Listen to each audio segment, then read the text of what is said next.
മലയാള cinema ലോകത്തെ തേടി മറ്റൊരു വിയോഗ വാർത്ത. പ്രിയ കലാകാരന് പ്രണാമം അർപ്പിച്ച് സിനിമാ ലോകവും പ്രേക്ഷകരും. പടയോട്ടം, നോക്കത്താ ദൂരത്ത് കണ്ണും നട്ട്, 1 മുതൽ 0 വരെ തുടങ്ങി നിരവധി സൂപ്പർ ഹിറ്റ് സിനിമകളിൽ പ്രവർത്തിച്ച കലാസംവിധായകൻ കെ. ശേഖറാണ് അന്തരിച്ചത്. 72 വയസ്സായിരുന്നു.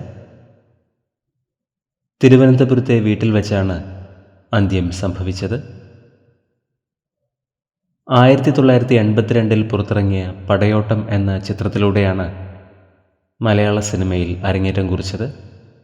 പ്രിയ കലാകാരന് പ്രണാമം അർപ്പിച്ച് നിരവധി പേരാണ് ഇപ്പോൾ സോഷ്യൽ മീഡിയയിൽ എത്തുന്നത്. കെ. ശേഖറിന് 72 വയസ്സായിരുന്നു. ആത്മാവിന് നിത്യശാന്തി ലഭിക്കട്ടെ എന്ന് നമുക്ക് പ്രാർത്ഥിക്കാം.